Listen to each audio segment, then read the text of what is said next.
You ready to go, sir?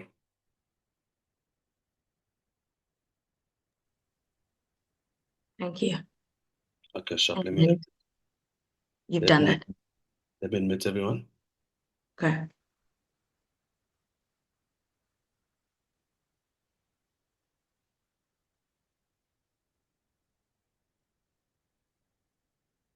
cool. Thanks, Tabuko, and good morning, everyone. My name is Samantha Isaac from the Southern African Liaison Office, and I'd like to welcome you all to today's public multi-stakeholder dialogue titled Youth Perspectives on Human Rights, Social Cohesion, and Democracy in South Africa. We're grateful to have we're grateful to all our speakers and participants for taking the time to join us today for what we believe is an important and timely discussion. Before we begin, Debuka has already gone through this for the people who joined earlier, but before we begin, just a few brief technical notes. Today's meeting is a public session and is therefore being recorded. The recording will be made available on SALO's YouTube channel at some point after the meeting.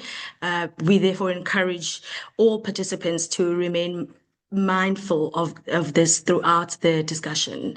In terms of the procedure for today's meeting, we will begin with opening inputs from our invited speakers. Following these presentations, we will open the floor for engagement, discussion, questions, and/or comments from participants. The hope is that this format will allow for both substantive reflection and interactive dialogue across different perspectives and experiences. Today's dialogue takes place against the backdrop of growing political, economic, and social pressures facing young people across Southern Africa. Questions of democratic participation, political accountability, unemployment, inequality, migration, and social cohesion continue to shape both national and regional debates. At the same time, young people remain at the center of many of the region's most important democratic and social movements, while often facing exclusion from formal political and policy-making processes. Within South Africa specifically, public discourse around migration, foreign policy, citizenship, and social belonging has become increasingly polarized. These debates frequently intersect with broader discussions around unemployment, access to public services, inequality, and governance. In this context, the role of youth formations, political actors, civil society, and young leaders in shaping constructive, rights-based, and democratic approaches to these issues becomes especially important. This dialogue therefore seeks to create a platform for young people from different political and civic backgrounds to reflect on the role of the youth in advancing democracy and human rights, not just in South Africa, but in the region, while also exploring opportunities for dialogue, collaboration, and common ground on issues relating particularly to foreign and migrant policy.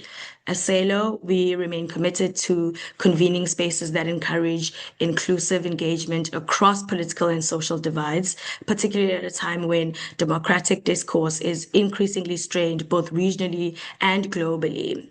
We hope today's discussion contributes meaningfully to these ongoing conversations. I won't take up any more of your time. I will hand over to my colleague, Lwazi Somya, who will be chairing today's session. Thank you again for joining us.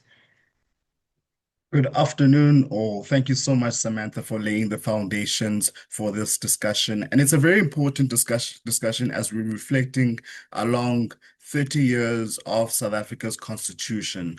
Chapter 2 of South Africa's Constitution, which is the Bill of Rights, has a long history within our contemporary post-colonial history, but also throughout our colonial history as South Africa as a nation.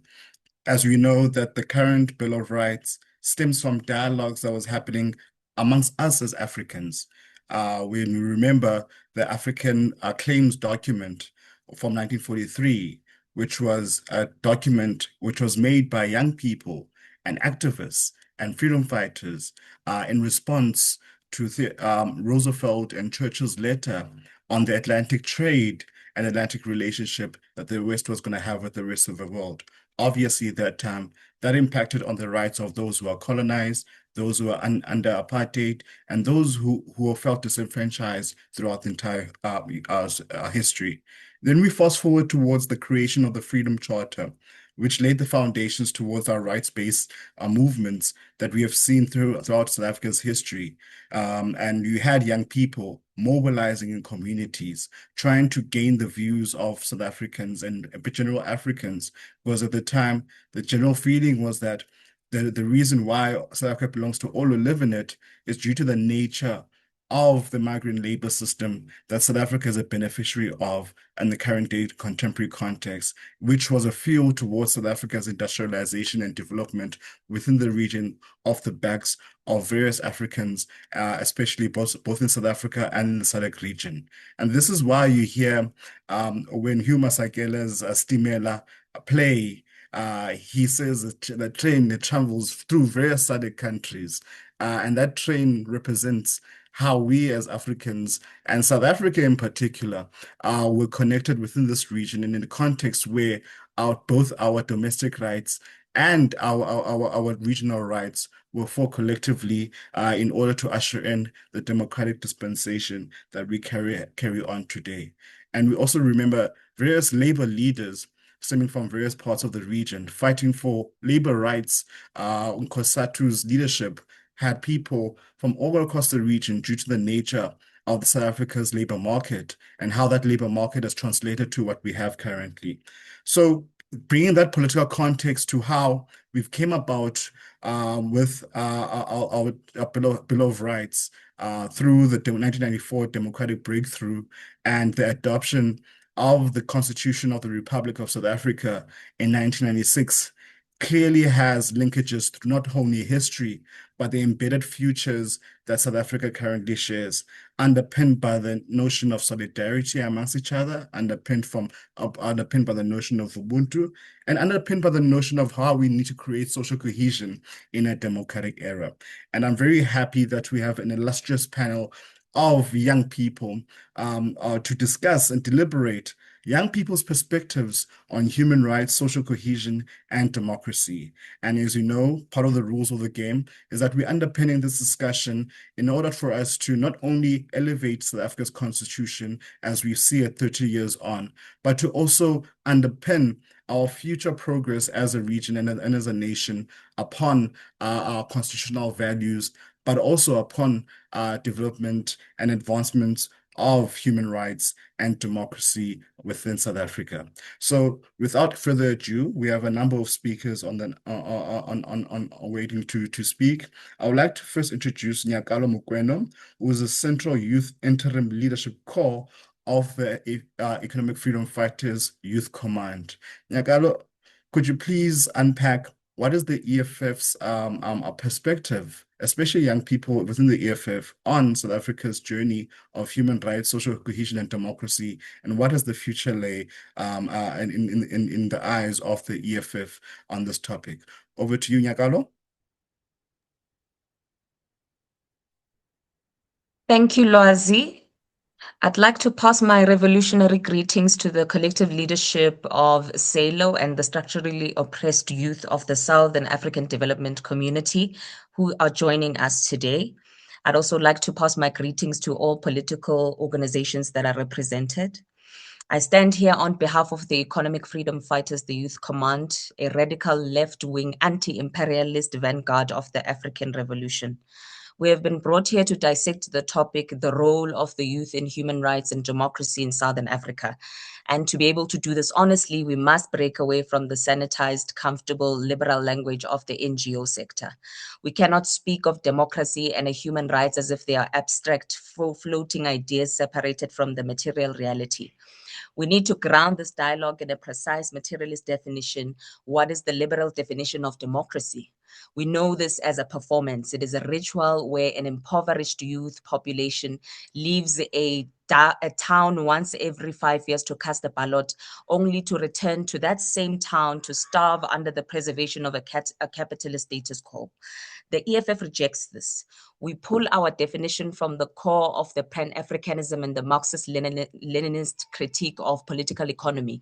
As Karl Marx accurately observed, the political state is the mirror of the economic reality. Therefore, true democracy is not the right to vote. It is not the right to live. It is the right to own the land and the right to direct the wealth of our soil to our people. True human rights do not exist on a piece of paper called a constitution while our people are dispossessed. Human rights mean the total destruction of colonial property relations. If democracy does not mean economic freedom, then democracy is merely a management tool for white monopoly capital and neo-colonial elites. To understand the role the youth must play, we must paint an unembellished picture of the landscape they occupy across Southern Africa. The youth of SADC are not experiencing a democratic transition. They are living through a violent economic catastrophe. Let us look at the empirical reality. The Ipsos Pulse of the People survey exposes the profound structural alienation of our generation. Across South Africa, an alarming 47% of citizens report feeling entirely politically homeless, stating that no existing political establishment represents their views. And furthermore, Ipsos tracking data exposes a massive youth trust deficit. Almost 40% of youth aged 18 to 24 and 42% of those aged 25 to 34 explicitly state they do not trust the Electoral Committee, which is the IEC. Why is there a trust deficit, you must ask? Because the material conditions are unlivable. While national statistics quote standard unemployment rates, the reality for the youngest demographic is a crushing 60.9% unemployment rate. More than 4 in 10 young Africans across the region are classified as NEET, not employed, not educated, or not trained.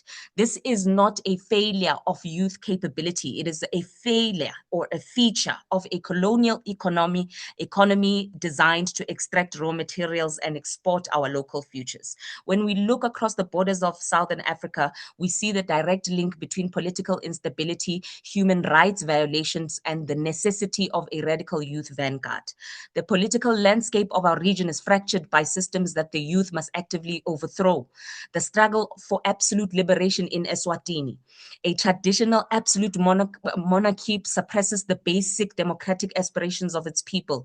The youth are met with state-sponsored violence simply for demanding political plurality. The resource curses of Mozambique and Zimbabwe. In the Cabo Delgado province of Mozambique, the youth sit on top of trillions of cubic feet on liquid natural gas, yet they are displaced, terrorized, and left destitute while multinational corporations extract the wealth. In Zimbabwe, imperialist sanctions combined with bureaucratic mismanagement have forced millions of young, brilliant minds to migrate across the region, stripping them of their domestic right to economic participation.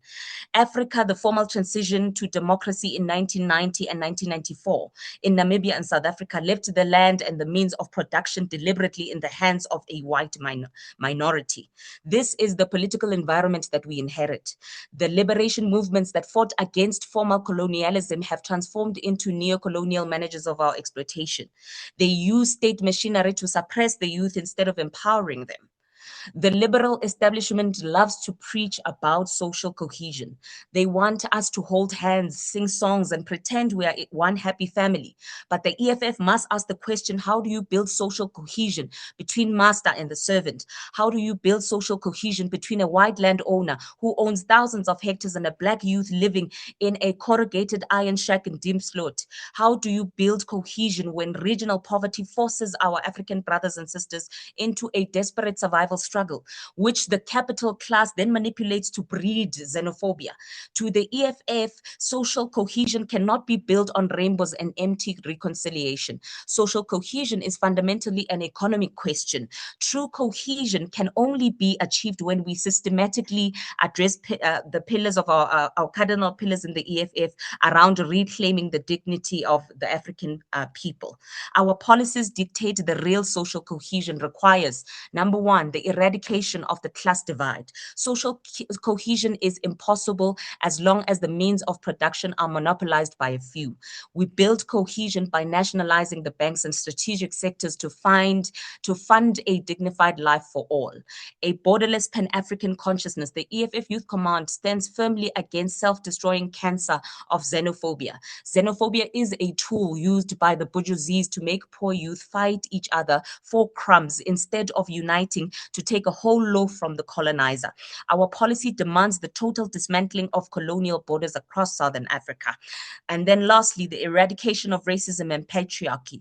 True cohesion means a society completely free from white supremacy and the patriarchal violence that oppresses African women. We will not be pacified by a false peace that protects colonial property relations. We will build an unshakable revolutionary social cohesion grounded in shared ownership, equal dignity, and the complete reclamation of our land. And in conclusion, comrades, the economic freedom fighters represent a clear, unshakable vision for the youth of Southern Africa. Our role in human rights and democracy is not to be passive consumers of a broken system. Our role is to be organized, militant agents of its destruction and reconstruction. We call for expropriation of land without compensation across SADC region to return the ancestral wealth to the indigenous youth, the resource nationalism of our minerals, so that industrialization happens inside Africa by African youth for the African benefit, the demolition of border restrictions for African people, creating a singular economic and political powerhouse capable of resisting Western and Eastern imperialism. We refuse to accept a democracy of starvation. We refuse to celebrate human rights on an empty stomach. The youth of Southern Africa must unite, organize under the banner of a radical Pan-Africanism, and demand nothing less than absolute structural power. The land belongs to us. The land belongs to the young. The land belongs to all that fight for it. As the famous words of Frantz Fanon would say, each generation must, out of relative obscurity, discover its mission, fulfill it or betray it. Let us fulfill our mission. Let us not betray it. Amandla, comrades, thank you for the opportunity. Thank you so much, Nyakalo, for that your remarks today, reminding us that the dividends of democracy are as important as the substantive act of voting, etc., etc. But it also reminds me of the Africa Barometer report that was released a few years ago concerning young people's disillusionment around democratic institutions that do not provide dividends for the democracy.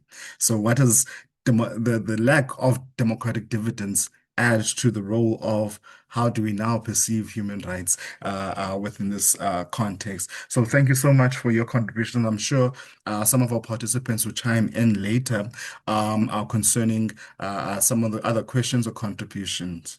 I would like to now move on to my second speaker for today's discussion.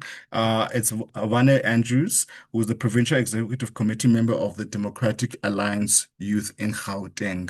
Mr. Andrews, what is the DA's perspective on issues around human rights, social cohesion, and democracy within the South African context? And what does the future hold and the vision that the DA has concerning these ultimate objectives that are enshrined within the Constitution of the Republic and the Bill of Rights in particular? Over to you, Mr. Andrews. Thank you very much, colleagues, and thank you to everybody who joined this discussion. This conversation couldn't have come at a better time, and I'm grateful to SALO for allowing us the opportunity to be able to engage on these kinds of stuff. I'm going to keep it short and simple as you structured your question, and I'm just going to put it out there, and obviously everyone's listening. And I want to say that the DA youth's participation in this kind of dialogue is important because young people are at the center of South Africa's democracy and at the center of South Africa's future. The economic future and the social stability of this country rests upon the youth. So, as a youth political formation, as the DA Youth, we believe that the democratic participation must translate into practical outcomes for young people. It is quite important because we would be rendered redundant and worthless if our political advances as young people in politics and youth formations like that cannot translate into practical outcomes for the people that we represent. Those practical accesses to jobs, safer communities, quality education, entrepreneurship, opportunities, and accountable governments. This kind of conversation around democracy, immigration, social cohesion cannot be separated from the economic realities facing our young people across South Africa. The high unemployment rate, the inequality, the failing local government, and the limited opportunities created. This frustrates the social tension within communities. Young people cannot find expression in these kinds of environments. And that is why it's very important that we get to this kind of platforms and speak about these things. Because young people deserve the kind of leadership that addresses these things in real time. And that is why, as the Dear Youth, we can get onto these platforms and continue to affirm our stance and say that we cannot move forward if we cannot have democratic accountability and constitutional governance at the center of what we strive for as a society, as a community. We cannot move forward socially if human dignity and the quality, of the way that we protect our laws and the equality of how we protect certain advances as young people cannot be at the center of it. We cannot find expression, colleagues, if our communities are not safe. We cannot find expression if there is no lawful or orderly immigration systems that are put into place. Social cohesion, for that matter, colleagues, must be rooted in fairness, inclusion, and a shared opportunity. And that is what we stand for in the DA. We cannot find ourselves existing outside of fairness, outside of inclusion, and outside of a shared opportunity for all South Africans. The youth participation cannot move beyond what we are now if we continue to look at what is symbolic and we use attributes of symbolism instead of real decision making and obviously economic inclusion. Because we cannot find ourselves, colleagues, once again at a point as young people in politics influencing the direction of this country if we constantly idolize certain symbolic advances over others. We way past the centric point of blaming systems when we are as young people find ourselves at the decision making tables being able to drive those narratives and creating a kind of environment that actually advances South Africa. So as young people, we're not looking for political slogans anymore. Not only ourselves, but the constituents that we serve are not looking for political slogans anymore. They're looking for pathways into opportunities, leadership, and economic participation. The DAU believes that political organizations have the responsibility to promote constructive engagements rather than division, while still being honest about the pressures community face. South Africa needs leadership that can balance compassion, the rule of law, and economic realism, as well as social stability. The future of the democratic engagement of young people in this country will depend on whether political institutions are able to remain relevant to the lived realities of the ordinary citizens that we serve. Young people do not want louder politics. Young people want politics that listens, that includes, and creates opportunities. We need the kind of politics, colleagues, the politics that integrates, the politics that builds relationships and not just find itself orchestrated in crowds. It is the entrepreneurship workshops, the community activations, the community engagements, the conversations where we leave knowing something has changed, even if it's small. The politics that we find ourselves must be measured by how many people, must not be measured by how many people attend. It should be measured by how many people have left being seen, heard, and connected to something bigger than themselves. Now, when we look at the economic opportunities, my colleague from the EFF touched very passionately on it. Young people don't want handouts, we want pathways. Most of the jobs for young people in this country will not come from government. They will come from SMMEs, township businesses, and the digital economy. When our townships work, South Africa works. When our communities work, the youth works. So our jobs as political formations is that we need to make it easier and not harder to start growing those local township economies, local township businesses. That means cutting the red tape. It means lowering the costs of data. It means creating spaces where young people can access markets and skills without needing political connections. And thus far, colleagues, these are just not things that I'm sucking out of my thumb.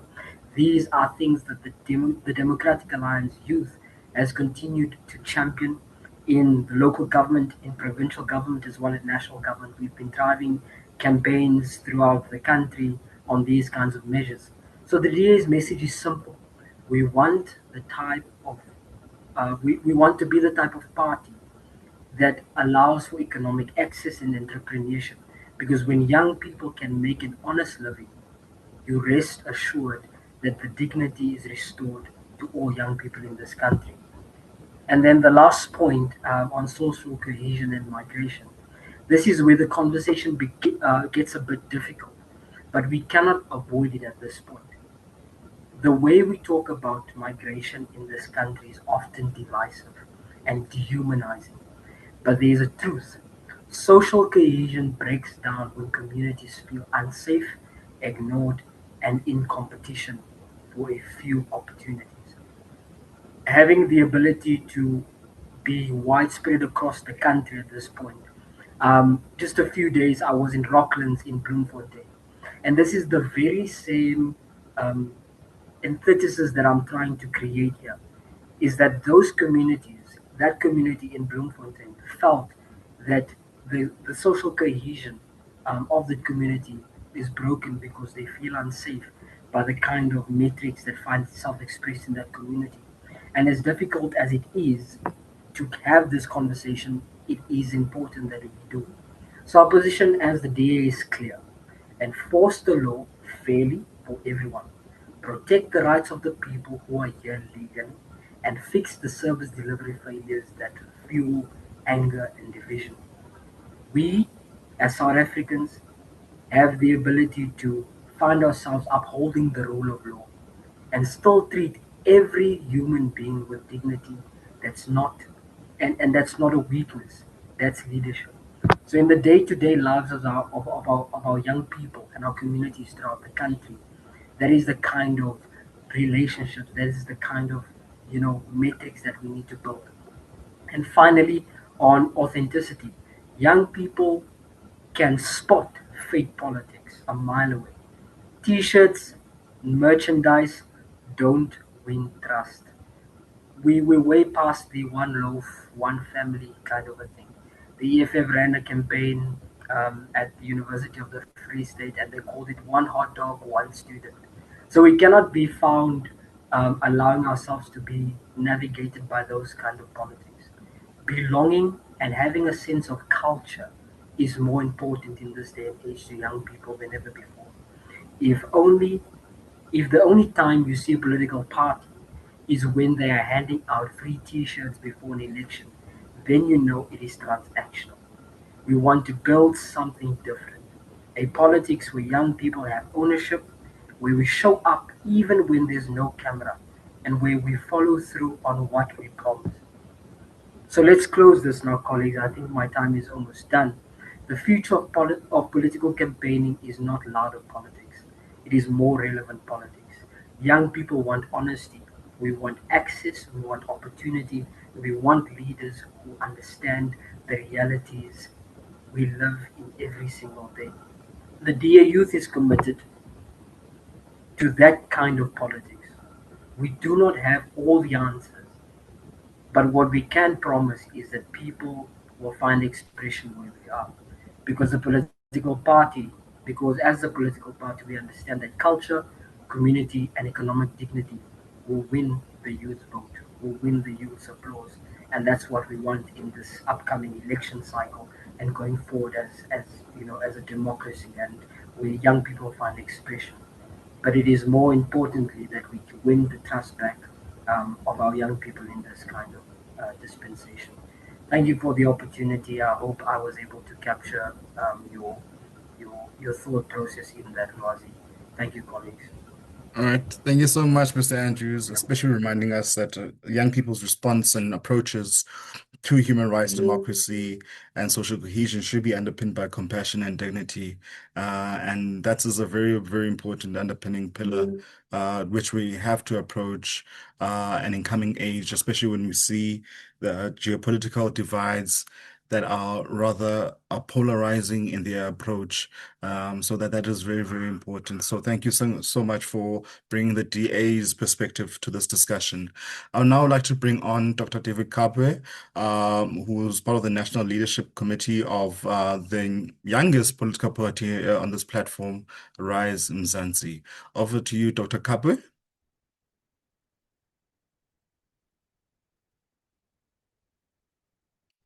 Dr. David Kabwe. You may unmute yourself and turn on your camera. Dr. Right, Kabwe, colleagues, am I audible? now you're audible, Dr. Kabwe. If you don't mind, if your bandwidth is okay, may you please switch on your camera? Okay, let me attempt that. Uh,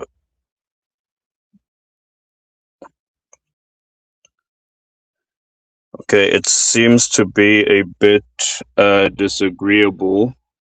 It's That's fine. on my end, but I see that it's not appearing. But hopefully you'll see me as we progress. Right, I sincerely appreciate that, and thank you very much for the invitation, colleagues. It's well appreciated. I think a very important conversation. I'll be speaking very much more so off the cuff and framing the conversation within a post-structuralist framing, as well as that of a social democratic nature, in line with our ideological underpinning. So again, before anything, please just allow me to take the opportunity to thank SALO for the engagement. Always very pertinent conversations that we are having, and engagements that define both the present and the future of our democracy. Particularly chats such as this one, which speak to human rights, democracy, and social justice, particularly in our region and in our state of South Africa. So we begin by looking at South Africa as one of the youngest democracies in the world, with a very young population. I believe it was approximately to the tune of 49.7% of the working age population in the country being between ages 15 and 34, according to Stats SA. And this would entail that nearly half the workforce, these are the innovators, voters, and the leaders of now, that make up this statistic. Yet, we haven't seen demographic strength translated into inclusion economically or even political influence at the required scale. Whenever we have conversations about young people, we know that the most pertinent crisis that we face is one of unemployment, which is actually a structural crisis in nature. Stats SA also has given an indication that young people's unemployment between ages 15 and 24 is at approximately 60%. This has been so widespread that the average South African is able to speak to this number quite clearly. As it relates to graduates, this is somewhere within the age bracket of about 25 to 34. We're looking at unemployment nearing, I believe it was 30%. This kind of indicates larger structural failings within the economy as a whole. Examples of this are weak labor absorption, inequality in educational outcomes, and there's been a very big mismatch between job creation and job growth. So from a social democratic view, this is very much unacceptable given that our constitutional democracy places a huge emphasis on dignity and equality. As you would know, the South African Constitution guarantees the equality before law. It speaks about freedom of expression. It speaks about human dignity, and it speaks about political rights, as well as socioeconomic rights that speak to healthcare, basic services, and education. And I think for those of us on the call, we are preaching to the converted. We know that these rights are not symbolic. They are legally enforceable obligations within the state. But although this is the case, it is not a reflection of the lived reality. For many young people, particularly those in township and rural economies, these rights are not fully realized. What we need to ensure is that these rights are materially delivered through effective policy and investment as well as accountability. So it then begs the question, what does youth participation actually look like when we speak about matters of democracy? What we've seen historically has been the engagement takes the form of civic engagement, student movements, community activism, the sharing of information, digital advocacy. I see a lot of my friends from the space of advocacy and civil society on this call, and even to a very large degree, trade union involvement. We've seen that South Africa has been at well, rather, let me say globally and within South Africa, young people are at the forefront of demanding for accountability and anti-corruption and a greater sense of transparency reforms. However, many formal political structures still continue to underrepresent young people in spaces of decision making. And the result is a democratic deficit where the majority demographic is excluded from governance and is not very well represented. And it is this lack of representation that finds resonance in the question of migration in our region in particular. As you would know, Southern Africa is one of the most mobile regions globally, with very significant intra-regional migration, and it's important to understand what these driving factors are. And by and large, within our region, it is economic opportunities, it is instability politically, it is inequality economically, and it is oftentimes education. And young people oftentimes make a significant portion of this migratory population. Young people often face social exclusion, in some instances, xenophobia, in some other instances, informal and precarious employment conditions. They have often been barriers to documentation and legal status and limited healthcare and education. And these very issues continue to undermine human rights and regional integration.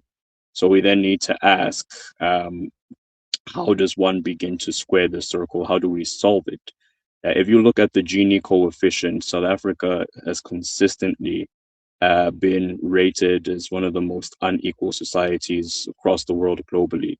And I intentionally use the Gini coefficient as a yardstick rather than GDP for the purpose of this particular conversation, because what this reflects is inequality that produces spatial exclusion, social tension, unequal labor markets, and unequal access to quality education. And from a social democratic framework, it's really important to ensure that we reduce this nature of inequality. One of the ways in which this can be done is by looking at our regional frameworks in spaces such as SADC and the African Union, which continue to recognize regional integration, free movement, youth development strategies, as well as peace and security cooperation. We essentially need a better coordinated approach to youth development and migration to ensure long-term sustainability. This is where the post-structuralist perspective that I spoke of in the beginning really seems to find resonance.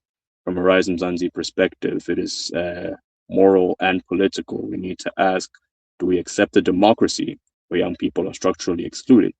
Or do we build a state that actively invests in inclusion? The social democratic principle still applies.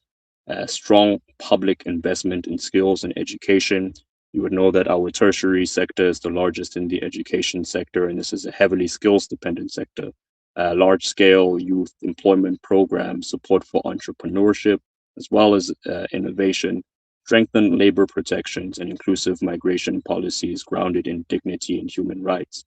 I am mindful of time, so I'll mention these points as my last ones.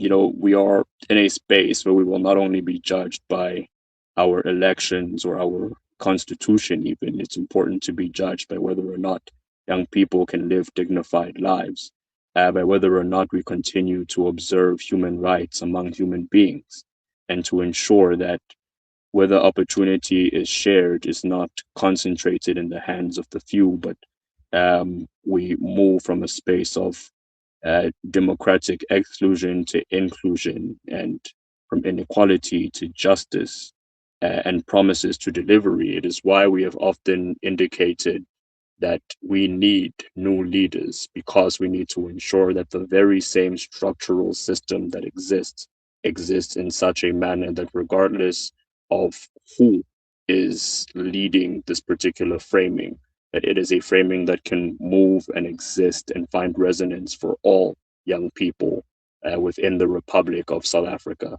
I'm going to park it there and just say that a very good starting platform are conversations and dialogues such as this, because we have the ability to implement, to advocate, and to ensure that we mobilize towards a better inclusion for young people broadly. Thank you.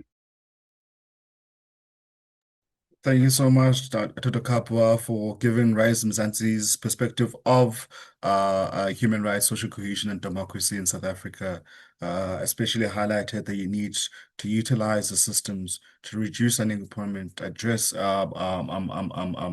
inequality, and fundamentally transform the economy to make it workable for the people. So thank you so much, Dr. Kapua.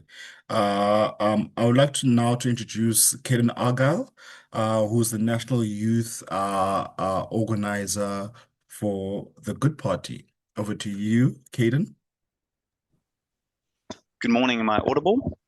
Loud and clear. Lovely. First of all, let me just say a warm good morning to all my colleagues, to listeners today, as well as the SALO staff. Excellent to have this conversation today. And secondly, I'd also just like to congratulate Dr. Kabua on his recent PhD as well, an example of excellence among South African youth. So today, I really want to just start off with conversing about a bit of a dream that South African youth were sold throughout their life. If you would indulge me and think back to your childhood, what were the largest and most successful sectors that your parents might have recommended you to get into when it comes to employment? Could it have been an engineer? Could it have been an astronaut? But for many people in the country, it's being a doctor. The idea of saving lives, as well as at the same time having a comfortable employment that shows success. And I think if we examine the case of young doctors in South Africa, it's a beautiful anecdote that shows the exact state that our country is in. 3 years ago, Minister Shofala used the State of the Nation announcement to promise that all young doctors would find employment due to an increased budget. Unemployment around doctors rose. Following this failure, at the beginning of 2025, Health Minister Dr. Aaron Motsoaledi snapped at doctors, telling them that they would have no special treatment and to either get into private practice or leave. President Ramaphosa directly shut down this notion and committed to placing young people throughout the country, since they will be vital to implement the proposed NHI that is coming. Today, young doctors are still unable to find a position. And this is a force within the workspace that many South Africans believe to be a pinnacle, to be an education standpoint. And if this is the case for doctors, people who've studied years and sacrificed thousands and thousands of South Africans' rands to pursue this course, what is the case for young, poor Black South African within one of our many townships across South Africa? With this in mind, I'd like us to point off attention to the fact that many of the labor stats, especially ones that came out in the latest quarter statistic, show that we are on a fast track for a consistent over 50% youth unemployment status. Now, the key factors for that include a variety of things. The first is the failure of government initiatives, such as the National Youth Development Agency, NASFAS, and National Dialogue, to implement effective solutions to unemployment. The second is a cost of higher education and the still lack of TVET colleges throughout the country. And then thirdly, which is something that is often undersold throughout the entire country, is the consistent rise in the cost of living that faces young South Africans. I'm sure myself and many others on this call right now have given up or reserved the fact that owning property or owning land is something that only the older generations can do, or those from extreme wealthy backgrounds. Now, democracy and social cohesion can only occur when all of society is integrated and represented. The continued absence of youth voters each election paints a clear picture. Apathetic youth is a byproduct of a failing system. No one has time to invest in a brighter future when you are starving or fall deeper into depression due to your socio-economic conditions. When a huge proportion of ministers and decision makers are over the age of 55, it creates a clear disconnect between lived experiences. And what we mean by this is that the youth of today and the people above the age of 55 are going to be having completely different approaches to not only the South African system, but also the challenges that they might be experiencing. With many skills and many employment opportunities, as well as big businesses stating that while there are plenty of unemployed youth for them to hire, there's a clear skills discrepancy. And that is not an issue on the youth itself, but an issue on the government that has failed to create the structures and initiatives needed to boost the youth within the country. And amplifying our youth voices comes in 3 steps. It's firstly representation, which is key when so many of the people that are making decisions within the country don't look like you, don't speak like you, don't communicate the same way, and are facing different challenges. The second is initiatives, because not only have many of the government initiatives failed when it comes to making a serious dent into the youth crisis in the country, but a lot of the initiatives that are being proposed currently are quite sneakily temporary. Things like the Teachers Assistance initiative that was created within the higher education sector, as well as the EPWP workers that are common throughout the Western Cape. These kind of initiatives create short-term employment and do create some type of skills, but also at the same time then force youth to start over again. And when government is forcing youth to start over again and again and again, there's only so many times you can go into the cycle before you are chewed up and spit out. And I think another thing when it comes to democracy within the country that is very unspoken about is the fact that we cannot hope to increase our democratic engagement while the IEC continues to be underfunded. Just yesterday, it was announced that 45,000 students have been registered to vote through IEC campaigns. While this is a positive, it is still not enough, and we cannot ignore that the large majority of youth are not in these higher education spaces. And without the correct funding, without the correct staff, without the amount of budget that the IEC requires, the youth vote will continue to slip and slip and slip until we have an apathetic society that is not only unemployed, but also disengaged in the democratic future of this country. And the outcome of that is simple. There are people that start either becoming desperate or start to shift their blame to various other people within the South African community. A great example of this can be seen through the recent migration issues that are coming within the country that have led to widespread xenophobia. And while we can 100% agree that the South African government has failed in its ability to stop corruption at various border posts, to increase monetarization of various visas, and to implement more youth initiatives for South Africans specifically, we also cannot be living in a society where South Africans are sharing viral videos of school children chasing foreign nationals and engaging in violence, because violence and hatred is taught, and often it is a byproduct of desperation, poverty, or other socioeconomic instances. Within South Africa today, we have a choice. We have a choice as well to also ignore or to accept the fact that half of our youth are in a gender war right now.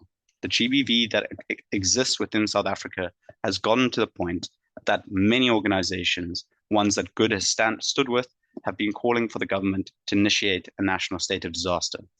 Now, while this is occurring currently, these implementations are not happening fast enough. There's not a dedicated task team that has yet been established. And with that, so many of our young women within the country feel like the South Africa that they want to contribute to rejects them, despises them, incites violence on them. And while this culture persists within South Africa, many of our youth will continue to seek other opportunities elsewhere and also be forced into social gender norms that come with poverty and come with a lack of education as well. If the youth continue to be left behind, every generation will be impacted. A lot of people don't understand that regardless of the youth issue, our economy is a cyclic force. We are directly connected. We have already seen large pension funds and medical aid funds raising the alarm bells over the fact that youth are simply not engaging in these schemes. And when an unemployed youth reach the sector of prime employment status, aka 40 plus, now suddenly the people who are currently making the decisions will be on that pension scheme and reliant on the youth of South Africa to support them during this time. And if we cannot increase our GDP and if we cannot increase our youth's participation in this economy, we are dooming not only ourselves, but the elderly generation, as there will simply not be enough rands to go around the entire country. So we echo the calls that have been made by NGOs, civic organizations, and young people across South Africa to declare a national state of disaster regarding our youth. This would immediately implement funds, would immediately implement hardcore focus and a direct line to the president that extends far past any small, meaningless impact, such as the national dialogue that occurred last year. If we do not engage in serious, extreme measures such as this, we are continuing to leave these youth within the country to an extreme and destitute future. I thank you so much for your time, and I really wish everyone to keep warm within these cold winter months. Thank you so much, Caden, for your contributions and reminding us about even the intersectionality of the situations around gender-based violence, and how young people perceive what is going on, including the situation of the doctors, which is really dire. Maybe for a topic we will be hosting in the month of Youth Month, which is in June, and we will be inviting the various political parties some of the political parties that we invited to for today couldn't unfortunately make it, such as the Young Communist League and the ANC Youth League and MK Party's youth structure. Hopefully they will be joining that conversation concerning young people during Youth Month, because the notion of apathy is something that personally I've been trying to tackle, because we've seen in communities each and every single day young people mobilizing outside the formal parties, young people mobilizing on the streets concerning service delivery, young people actually taking law into their own hands in terms of these migration issues. So the notion of apathy, I would like to challenge in that upcoming discussion. Hopefully, Caden, you'll be able to join us in that discussion so we can unpack it a little bit. But we'll move on to this discussion. I would like to bring on Siphelele Ntshangase from the IFP Youth Brigade to deliberate on the IFP's perspective of South Africa's human rights, social cohesion, and democracy. And what is the vision that the IFP Youth Brigade has for these aspects that are underpinning our constitutional framework? Over to you, Siphelele Ntshangase. Thank you, Lwazi. Greetings to you and my fellow panelists, and warmest greetings to the viewers joining in on this conversation.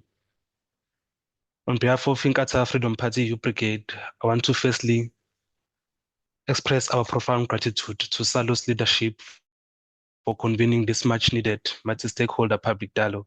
It is an honor to join this room where the diversity of young minds is not only merely tolerated, but embraced as a prerequisite for our country's development.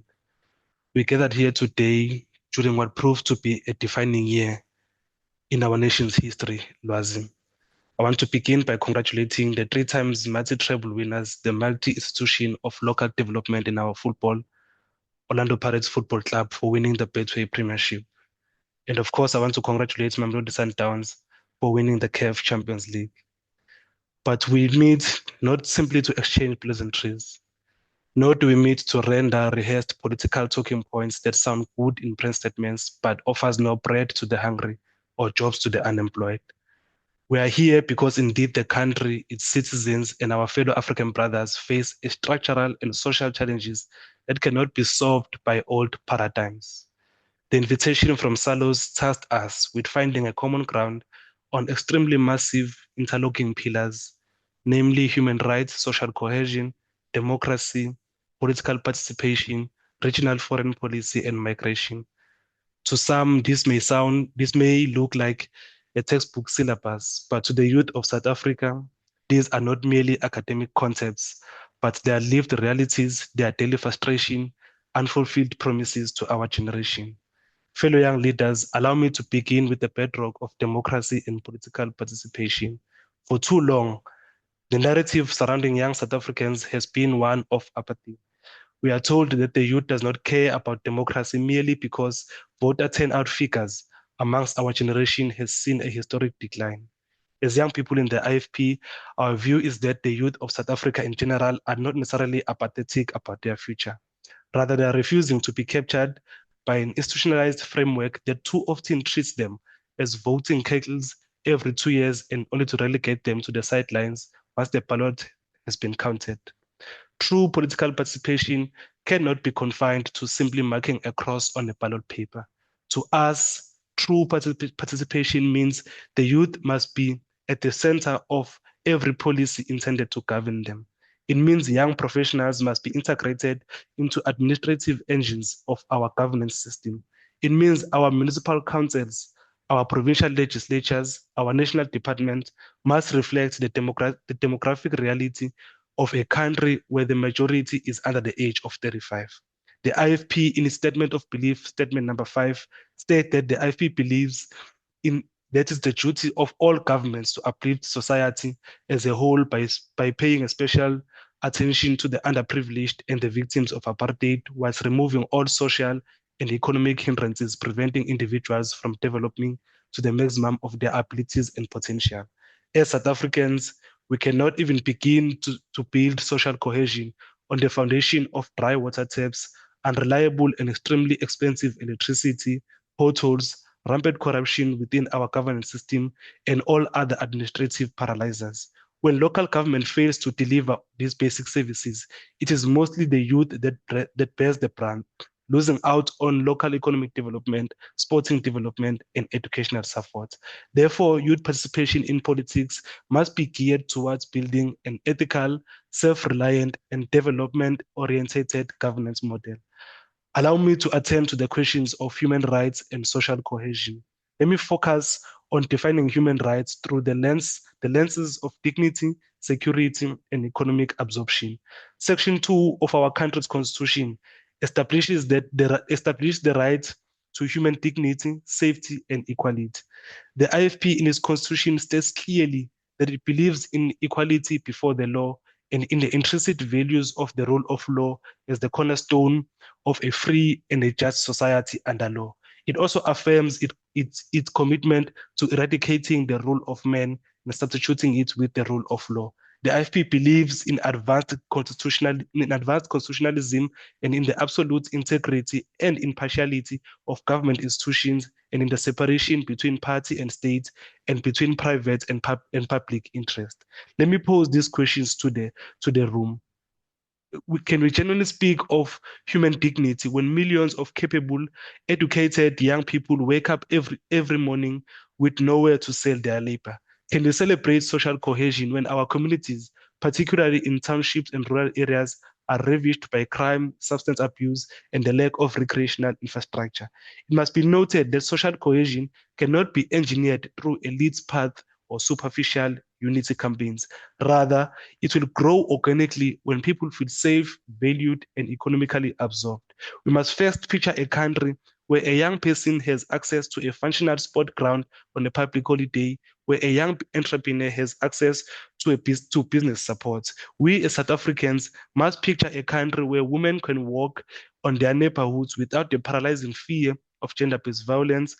These are our conditions as the Youth Brigade. This is our baseline for social cohesion. And the government's role in realizing social justice begins with translating human rights into tangible and measurable indicators. We must firstly put strong focus on giving our people, South Africans, clean water, reliable and affordable electricity, safe public spaces, and a transparent and accountable government. Our focus must shift completely from the national rhetorics of a new smart city and a new dawn to the daily delivery of services to all our communities. Yes, Program Director, it is worth noting that South Africa does not exist as an island. We are an important part of the SADC community. We are also an important part of Africa and the global community at large. Yes, indeed, our domestic realities are permanently tied to the rest of the world. For quite some time, foreign policy making in South Africa has been wrongly treated as an exclusive playground of senior diplomats in extremely closed boardrooms and buildings. But I would like to assure you, Lwazi, that this generation of young people very much understands that what happens in Harare, Maputo, Kinshasa has a direct and immediate impact on the streets of Johannesburg, Durban, Cape Town, Bloemfontein, Mahikeng, Polokwane, Nelspruit, and even in Richards Bay. Yes, South Africa must champion a foreign policy that is unashamedly rooted in human rights, democratic stability, and economic integration across the SADC region. However, our African brothers must never imagine African unity as simply migrating to one country, in particular, illegally migrating to South Africa. They must not turn a blind eye on their domestic backsliding and economic mismanagement in their respective states, because these fallout from those crises eventually crosses our borders. On this matter of migration, we strongly condemn illegal migration, and we are calling on all self-loving South Africans to associate themselves with political parties that protects them and affirms their commitment to the rule of law. Yes, South Africa has a rich history of receiving solidarity from our continent's brothers and sisters during our struggle for liberation. And yes, during difficult times, even the late Prince Mangosuthu Buthelezi visited the frontline street to thank the great leaders of Africa for housing our South African leaders and political refugees. Our political freedom can never and must never make us lose sense of our humanity and or Ubuntu towards our own. However, for the Africa that we all want, it requires a functional system. A broken migration system harms everyone. It exploits the very illegal migrants who are left vulnerable to unfair labor practices, and it heavily strains on local resources in our communities. As Inkatha Freedom Party Youth Brigade, we are resolute in our call for illegal migrants to voluntarily leave our country and get documentation in their own countries. Let me make it as clear as ice on this matter. There can never be room to negotiate illegality and lawlessness. There can never be room to accommodate those who blatantly undermine South African laws. As the IFPU Brigade, we call on a strict, transparent, strong legal border management system to protect the sovereignty and the economic stability of our country. We agree that South Africa's regional policy must actively work to foster economic stability and political freedom within our region, so that our African brothers do not feel forced to flee their home countries in search of basic survival. As I conclude, let us look around ourselves.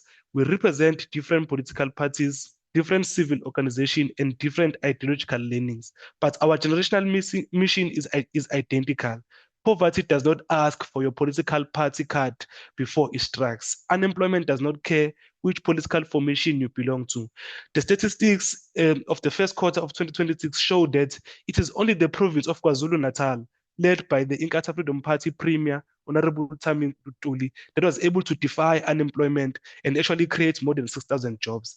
These job creations are not accidental. They are actually a result of deliberate action by the government of the day in KwaZulu-Natal. If we are to build greater collaboration across political parties and civil spaces, we must be willing to build a cross-partisan coalition of functionality. We must agree on the baseline of ethics, that public funds are scarce and that government must service its people. As the Inkatha Freedom Party, we continue to call for a standalone youth directorate at a national level that would attend and advocate directly for youth development at the executive table.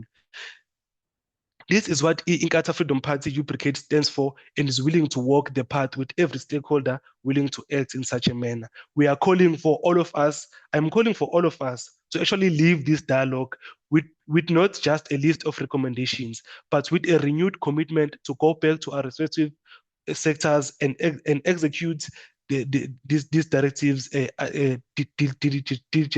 diligently. The future we are debating, colleagues, is not a distant reality. It is unfolding right now, and it belongs to all of us. So let's take ownership of it. I thank you.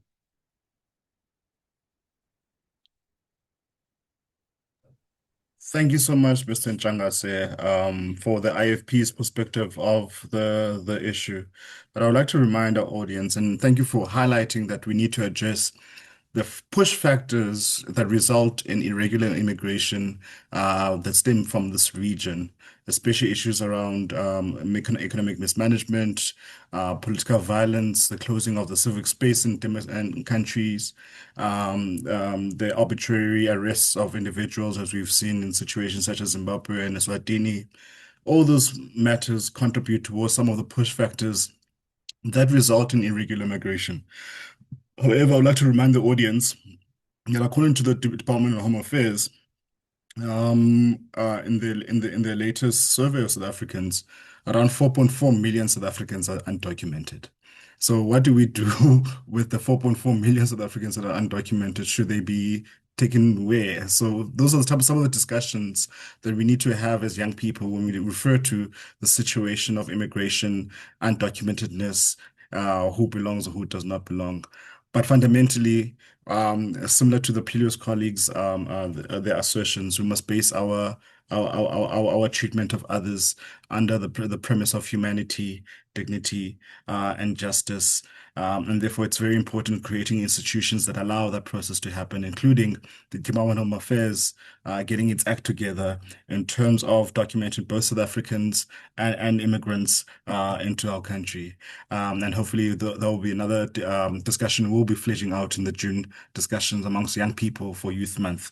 And hopefully the parties that could not make it, such as the Young Communist League and the ANC Youth League today, and along with the MKP Youth, will be able to join us for that discussion later on during Youth Month.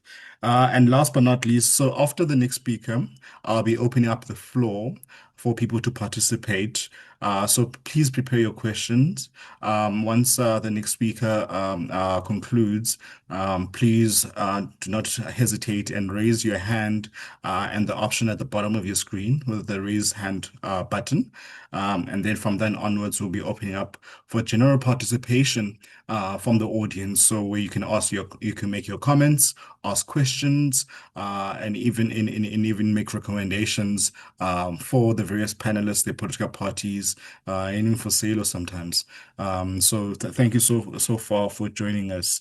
Our next speaker is Mr. Andile Jabavu, the chairperson of the Gauteng UDM Youth Vanguards. Mr. Jabavu, you may please proceed and make your remarks to this discussion. Over to you, Mr. Jabavu. Thank you very much, Lwazi. Am I audible, just to confirm? Loud and clear. Over to you. Awesome. Thank you very much. Greetings to my fellow colleagues from respective political parties. Greetings to the viewers on the platform. Thank you very much for this opportunity. It's a much needed one, I believe. As the UDM, coming from the UDM, from the youth structures, I think it's fair for me to basically start by presenting on what the UDM stands for in as far as advocating for young people before I can actually try and create engagement. The UDM actively advocates for educational transformation, systematic job creation, and the active youth participation in national governance to address severe youth unemployment and to combat corruption. The party advocates for an overhaul of education system, shifting the focus away from perpetually generating job seekers. It emphasizes artisan trainings, agricultural education, and skills geared towards the fourth industrial revolution. Our education system mostly generates dropouts and perpetual job seekers. There must be greater focus on building young people to be job creators, skilling them to, for instance, be innovators and artisans, work the land and produce food and start small businesses that can grow. Such a transformed education system must speak to today's needs, considering the current fourth industrial revolution. The UDM proposes creating specialized sector banks to provide financial backing and capital in order to make sure that young people are basically able to be job creators, enable young people to start their own enterprises in industries like IT, textile, tourism, and agriculture. So having said all of that, Lwazi, let's look at your topic, which speaks about the democracy and human rights, right? But I'll try and look at the topic holistically. We can define democracy. Yes, I agree that, well, anyone can do that. But I just want us to focus on these elements of democracy and see, are they adequately implemented here in Southern Africa? And are we seeing the fruits of these elements of democracy? Let's look at the respect for human rights and fundamental freedoms, including freedom of opinion and expression and freedom of association. We've seen what happened when the public protector went out and said whoever expresses opinions about the public protector, they are going to be taken to court. That on its own is basically an indication that some people, they really believe that their human rights are actually higher than others. So this element alone, it shows you that even the government doesn't respect it, right? And then let's go to another element of access to power and its exercise in accordance with the rule of law. Access to power. Do we have young people who are in do we have enough young people who are in parliament? Do we have enough people who are sitting at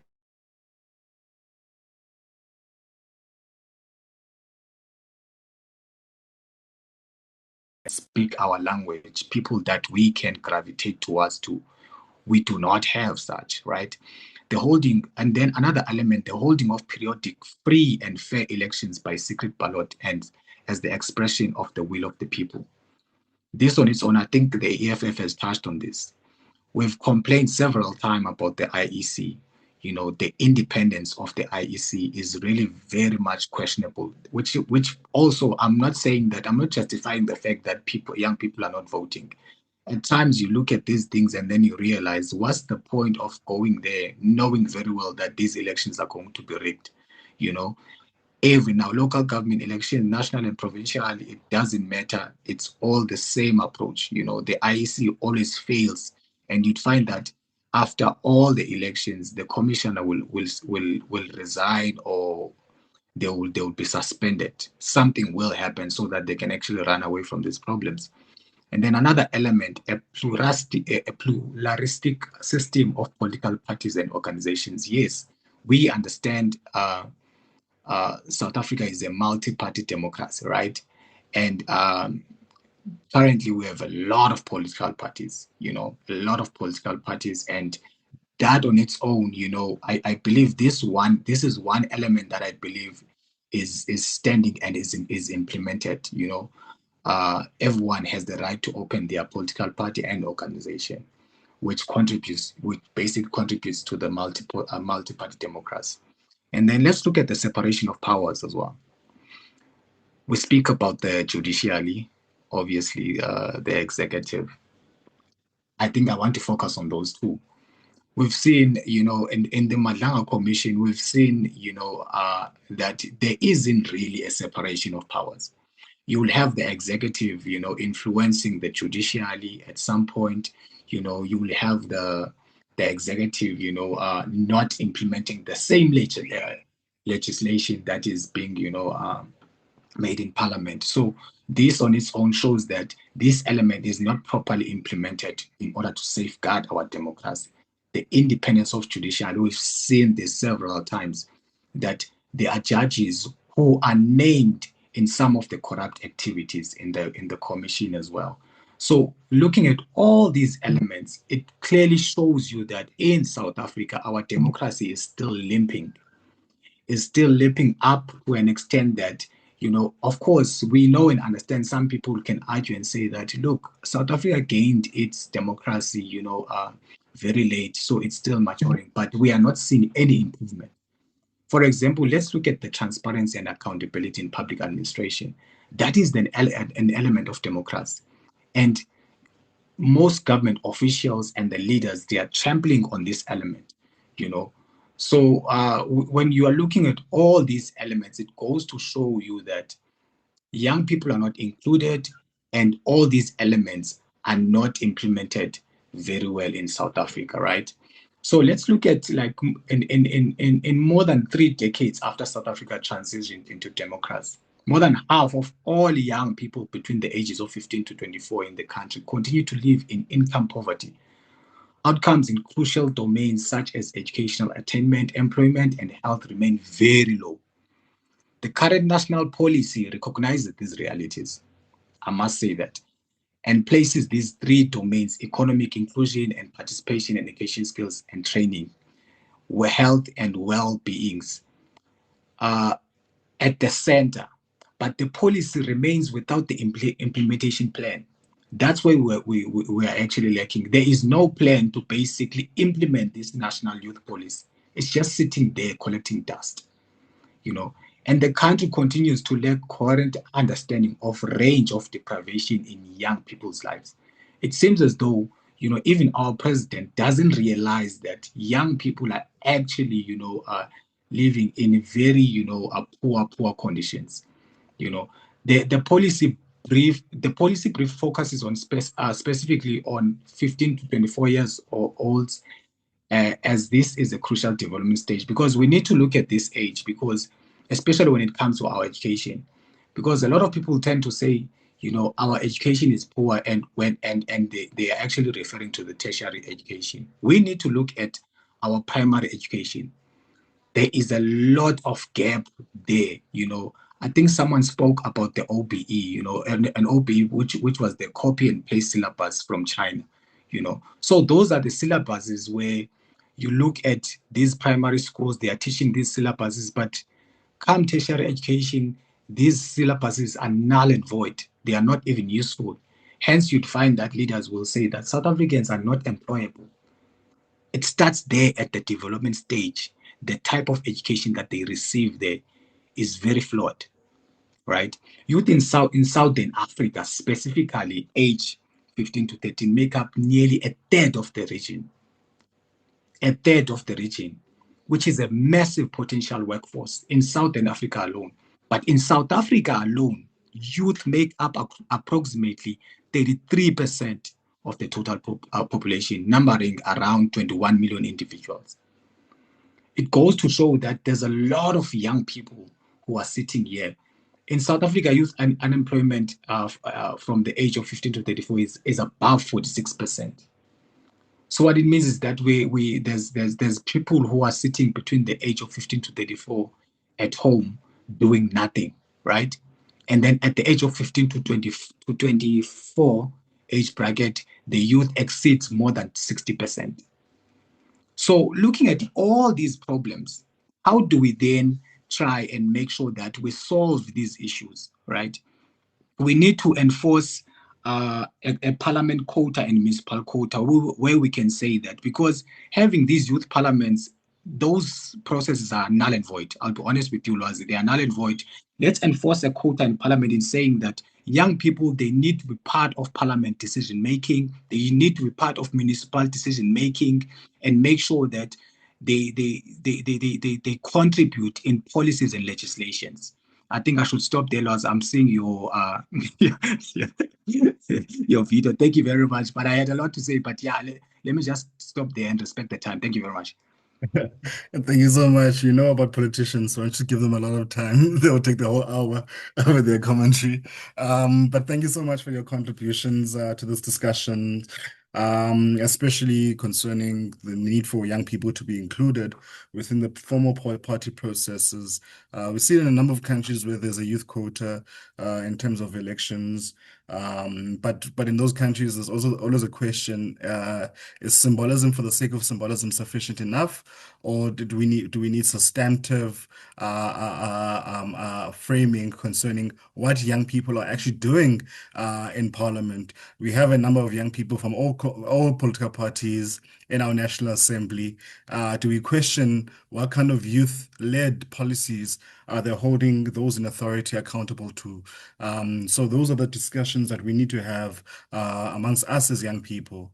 Concerning South Africa's democratic elections, under the new SADC guidelines and how they're monitoring them now, which gave the result, the unfavorable result towards Zimbabwe in the previous elections, South Africa was criticized for two aspects by the various electoral commissions, both from the SADC African Union, the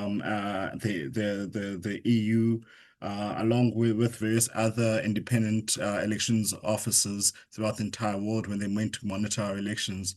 And that was the end result of our government elections.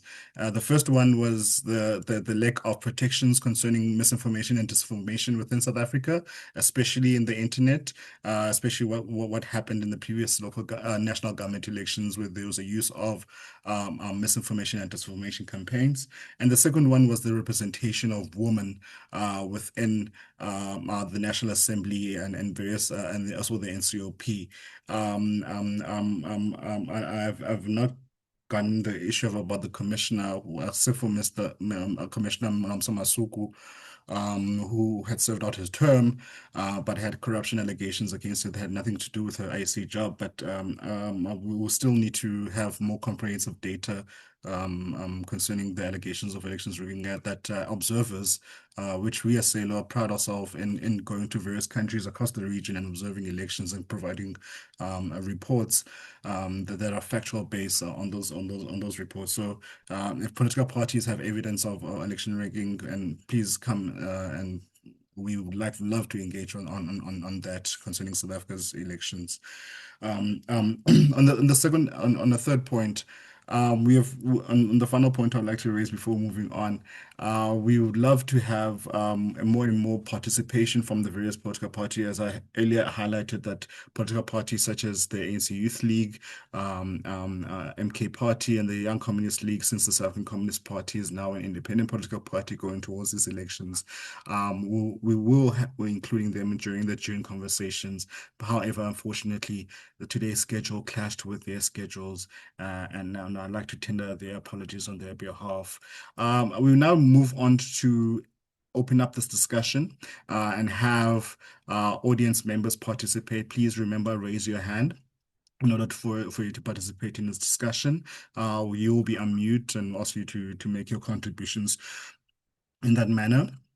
But fundamentally, what we want to highlight in this discussion is that from the threads coming from all political parties, the number one issue is, how do we make democracy work for an incoming generation that sees very little in terms of upward mobility?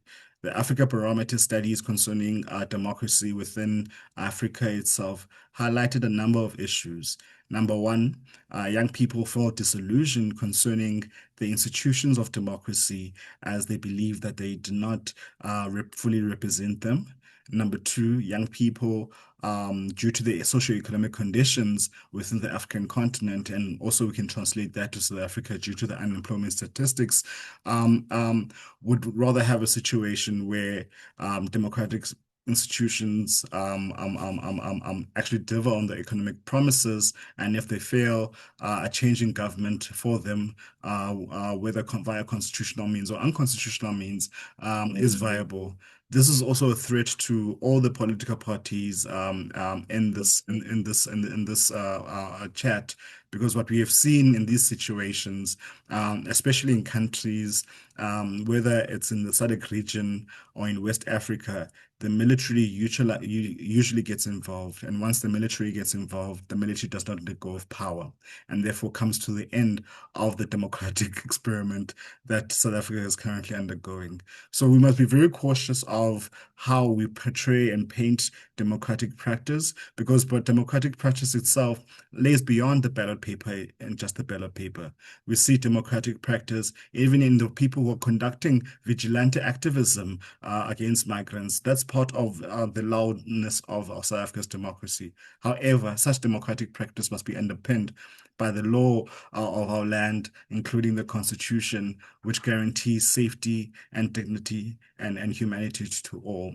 And therefore, within that constitutional framework, how do we address the underpinning issues that face general youth upward mobility, underdevelopment, and unemployment, which has resulted and perpetuated through inequality?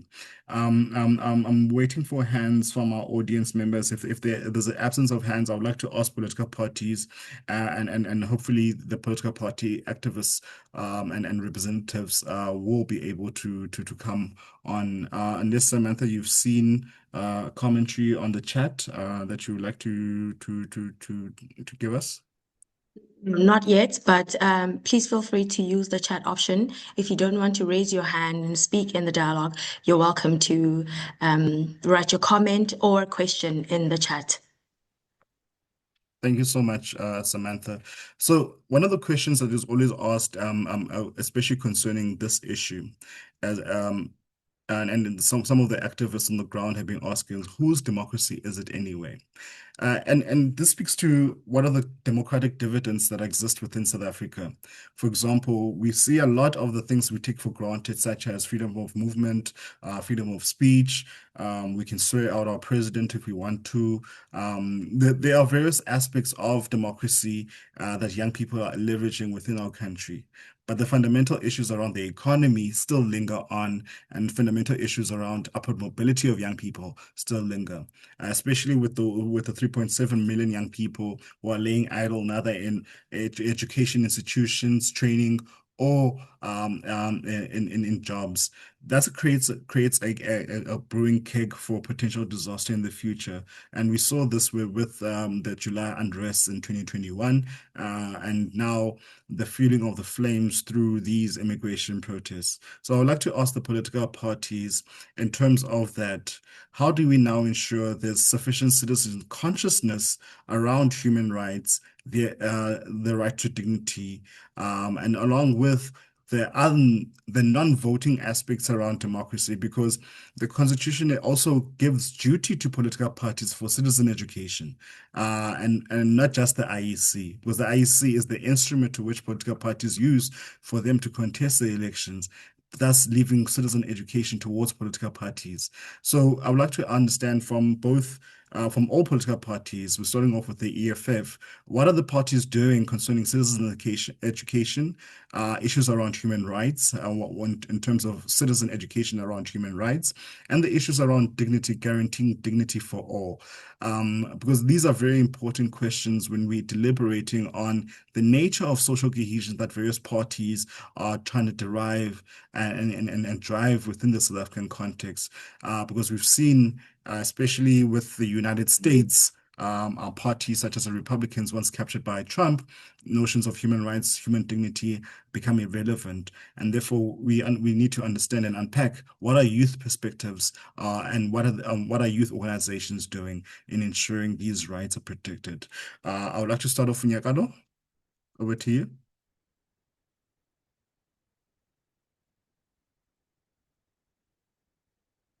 Nyakalo from the EFF.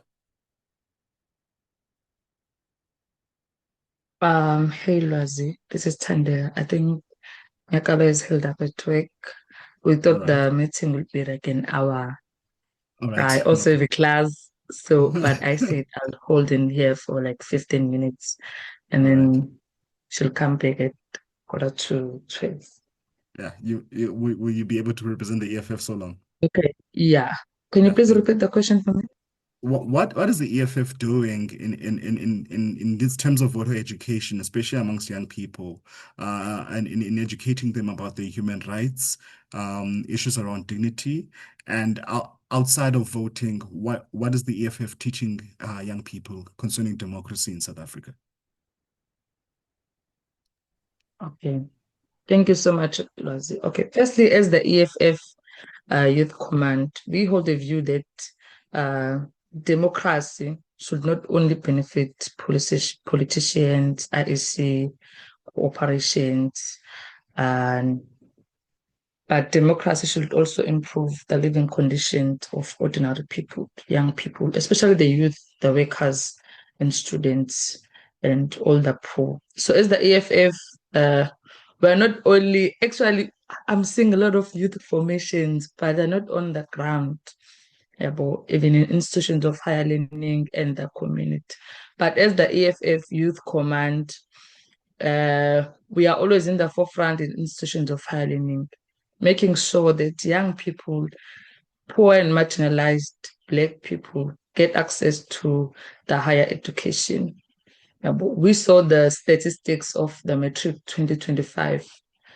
Many young people passed Matric, but they do not have access to the higher education sector. So during our Sizofunda Ngekane campaign, we ensure that all young people who qualify, all young people who have enough points to get access to the higher education sector, they do.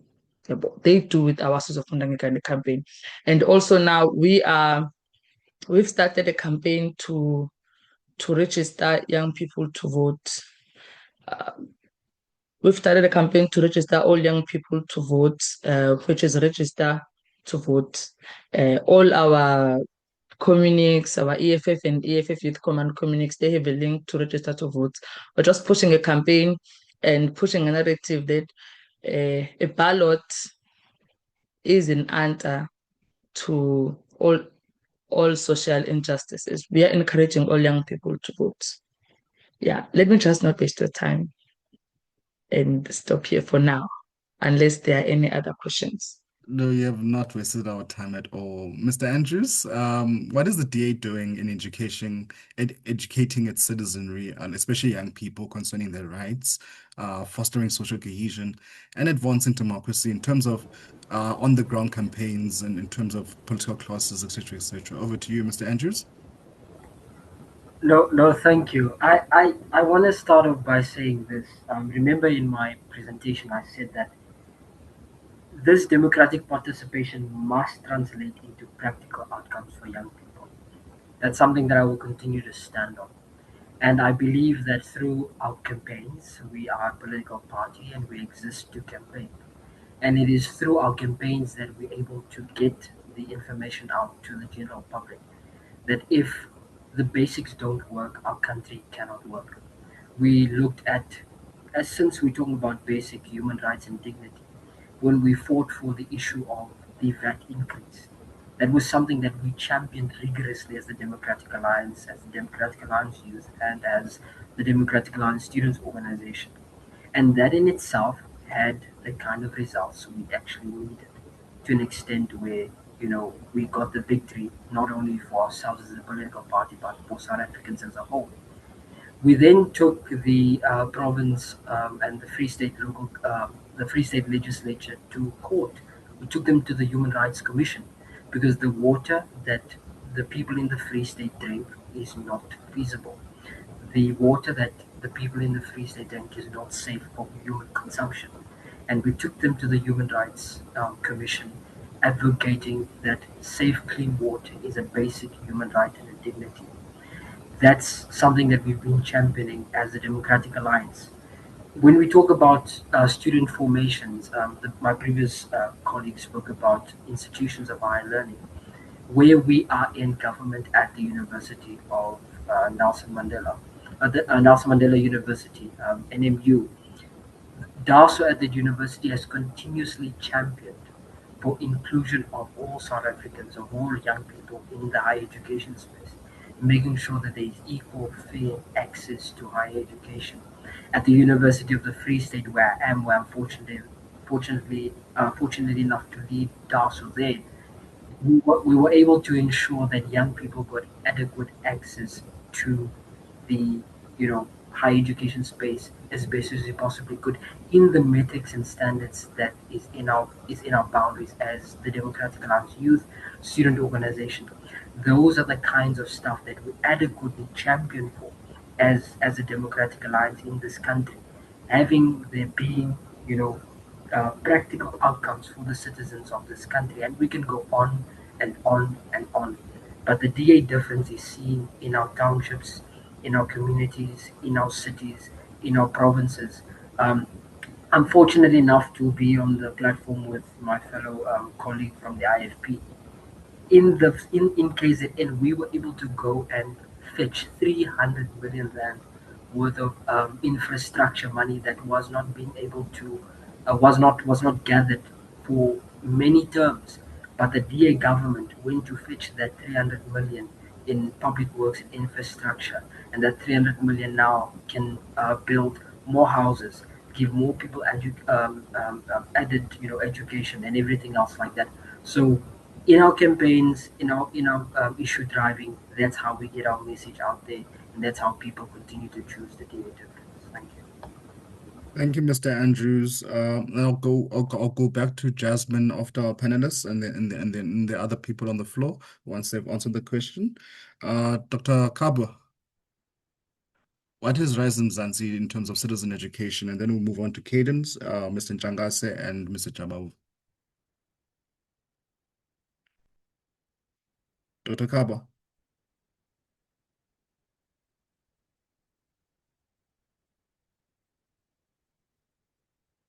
Seems that Rise Mzansi has some technical issues. We'll move on to Caden. Caden, what is the Good Party doing in advancing and educating its constituents and citizenry, especially young people on the human rights, social inclusion and democracy in this context? Over to you, Caden. Thank you. Yeah.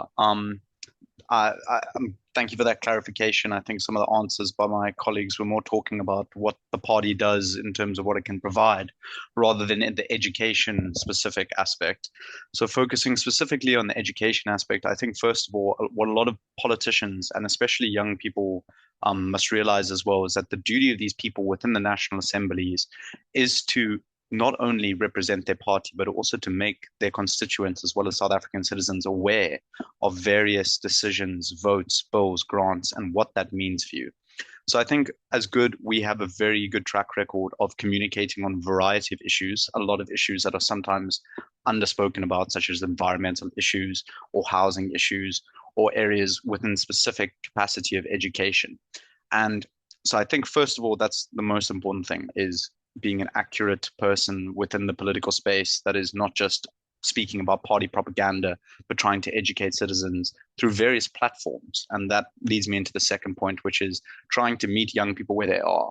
And as good, we've been trying to do quite a few different types of things. One of them has been educational content specifically, where it's not been focused on what is good doing or what is good supposed to be doing and what is these other parties doing incorrectly, but rather what are your rights as a South African citizen? How does local council work?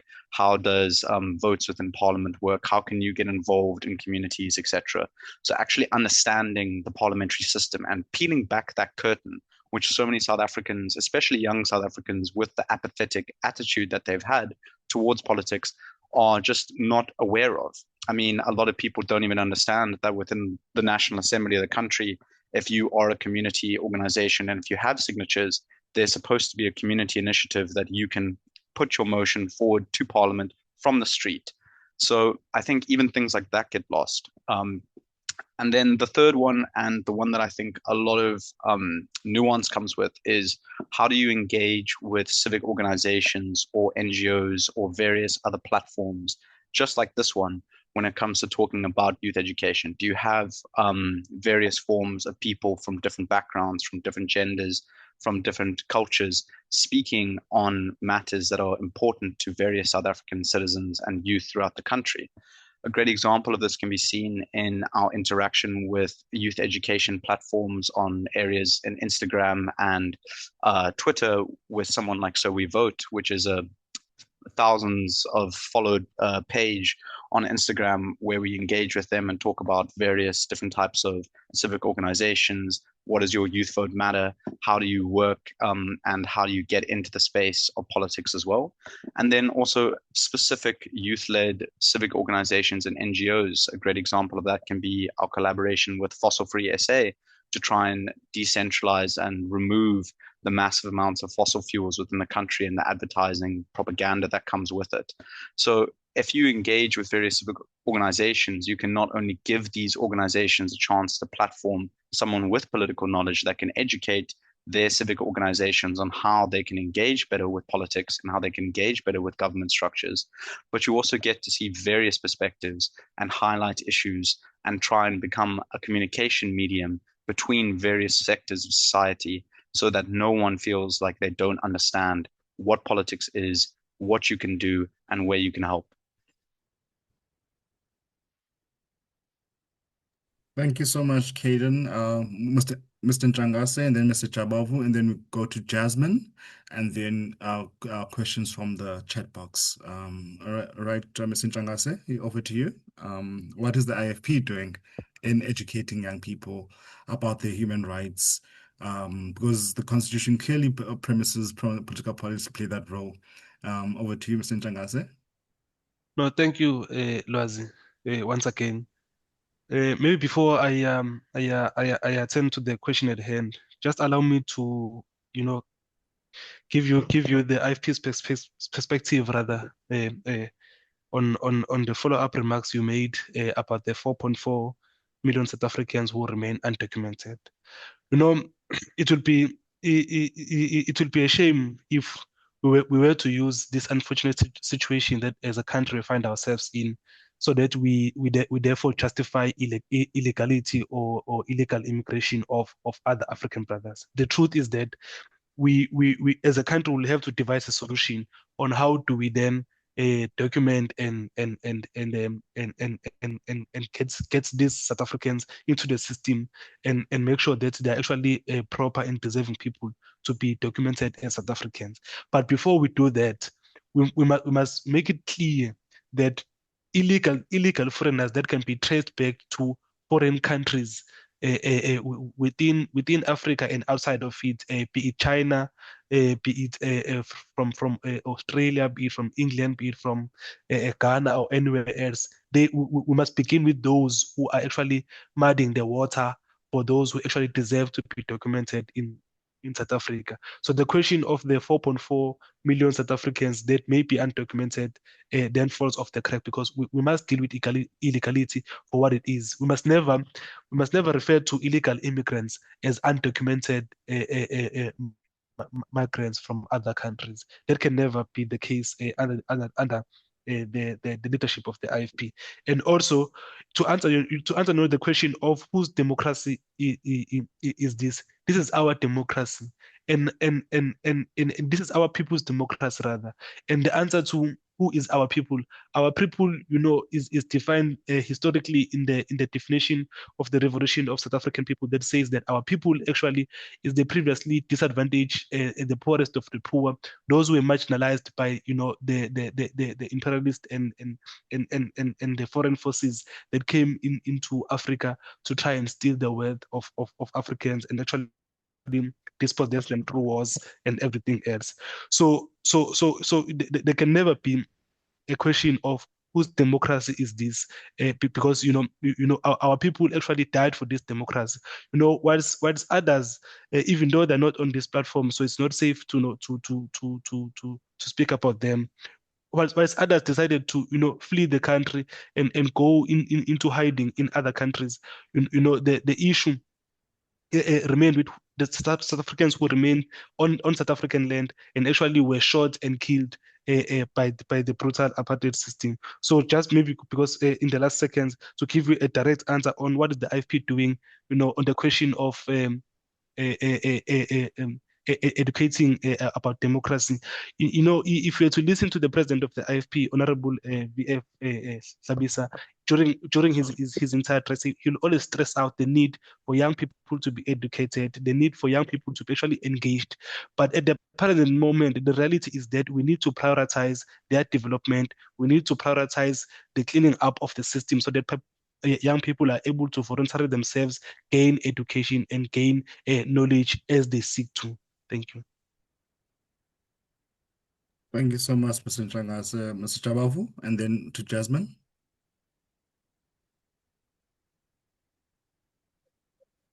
Mr. Jabavu. Okay, thank you very much, Lwazi. I'll try and be quick in it.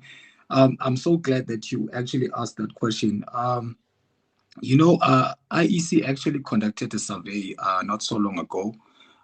They were basically asking people from the age of 16 years and above, within the Gauteng province.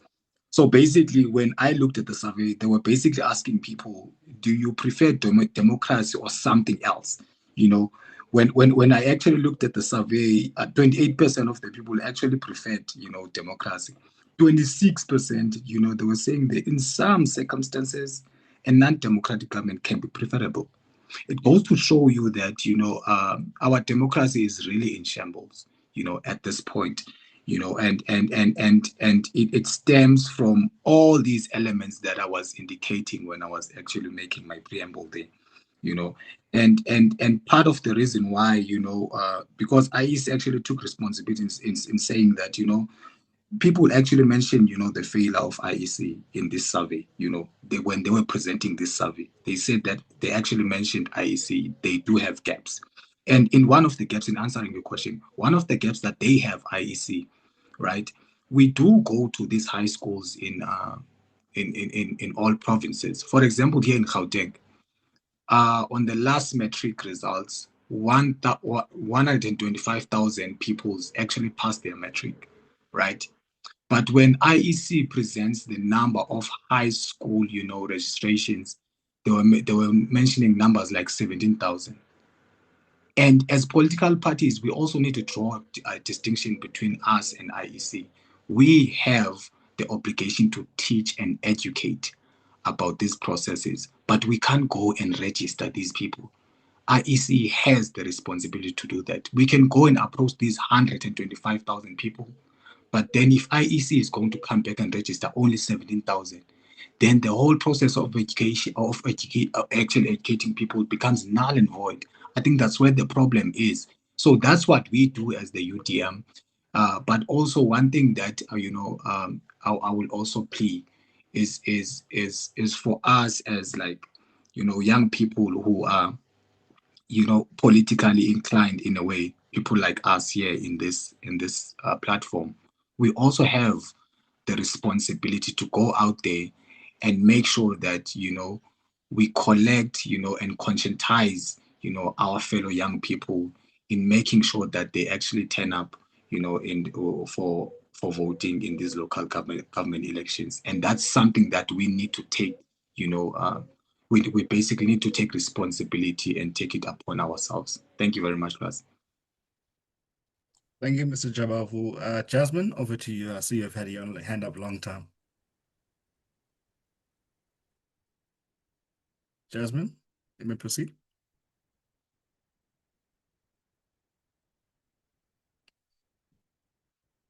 You might be experiencing technical difficulties. Please unmute yourself, Jasmine.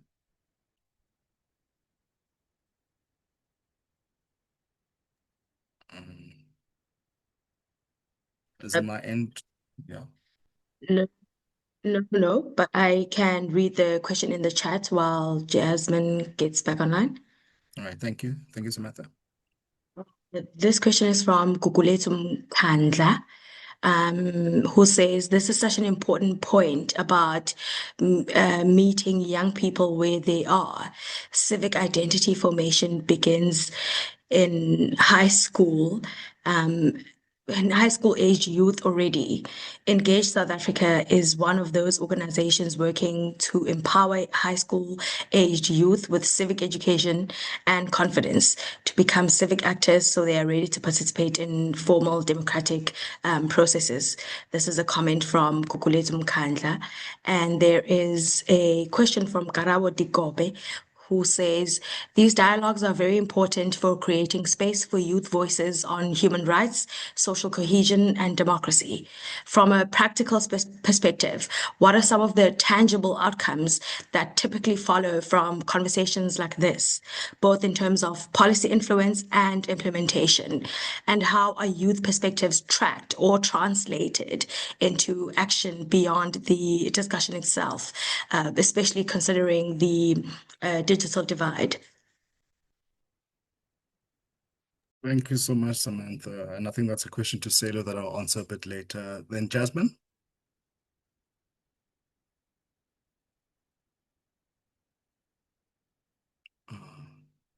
You may unmute yourself, Jasmine.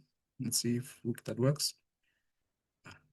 Seems the gremlins have crept in once again. So part of also why we're doing these discussions is to not only build consensus amongst young people concerning the various political party aspects and considerations when we're looking at democracy, social inclusion, and human rights, social cohesion and human rights.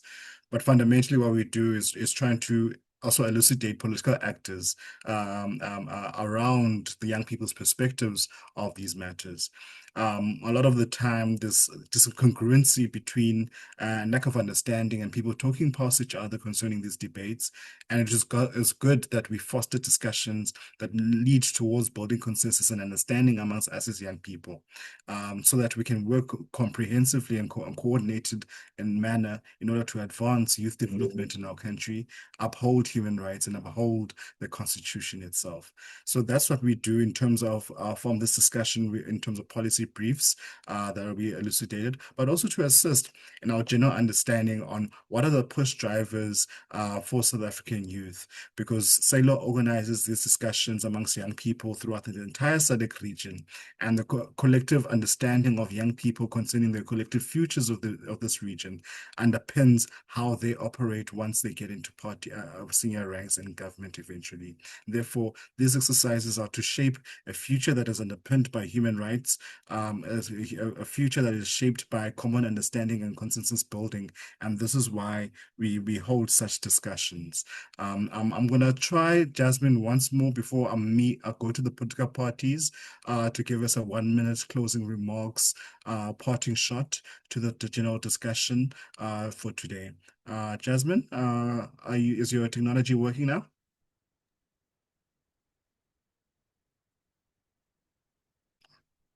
It seems the gremlins are still at it.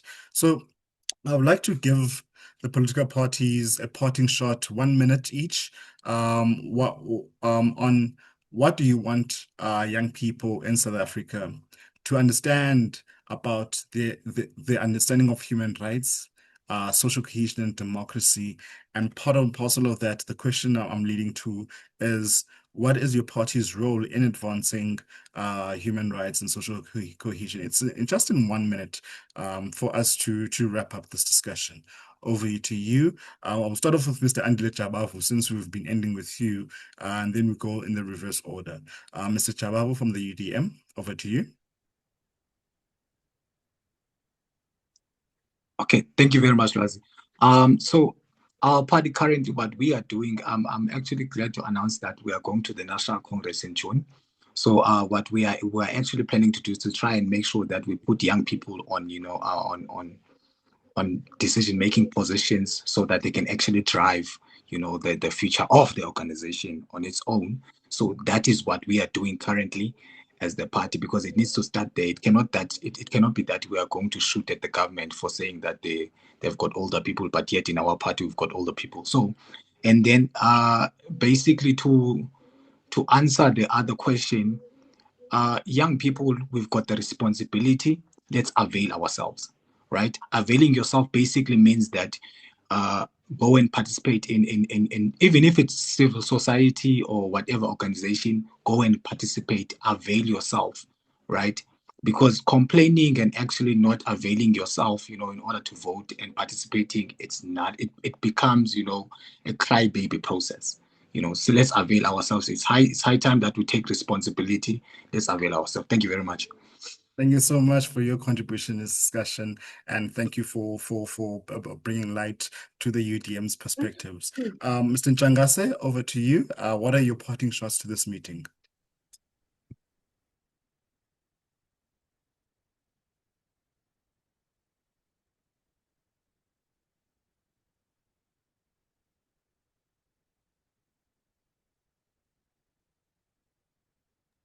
Okay, can you hear me now?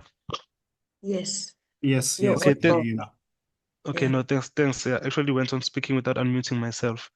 No, thanks, Lwazi. So, as the parting shot from this meeting, as the IFPU Brigade, we just want to say to the youth, 2026 is exactly 50 years after 1976, when our fellow young people at the time actually fought for the education that we have the privilege to receive today. It's exactly 30 years after 1996, of which is the last year of which the current constitution was adopted. So what we are calling for is actually for young people to prepare to govern this country as a majority sector of the society, because this country is actually governed through democratic means. So they must go out in their numbers and vote actually for parties that speak about youth representation, not only for inclusion, but for development and for youth takeover in governance, in business, and all over the sectors of the society. Thank you. Thank you so much, Mr. Ntrangase, for your contribution. Mr. Kabwe? Dr. Kabwe? Sorry, I'm used to you referring to you as David Kabwe. Dr. Kabwe? Sorry, Loz, I think Dr. Kabwa is not in the room anymore. Yeah, Perhaps actually he disconnected. rejoined, so maybe he will share his parting shots at the end.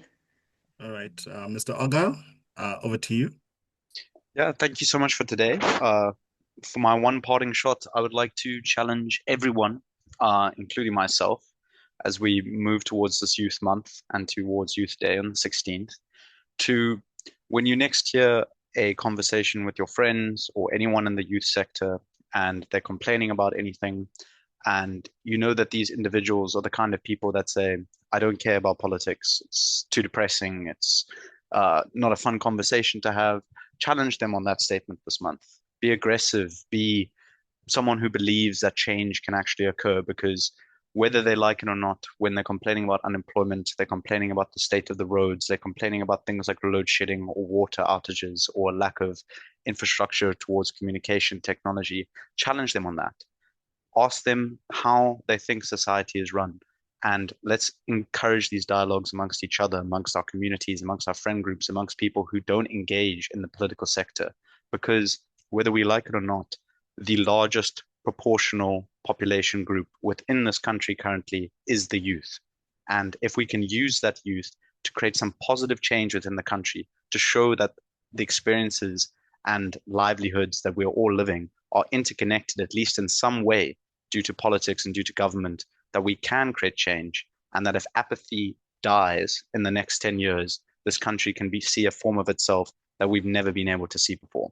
So my last shot, challenge people this month to believe that change is real and that apathy is something that should be left in 2025. Thank you so much, Caden, for your contributions in this discussion. Mr. Andrews, over to you. What is your parting shot to this meeting?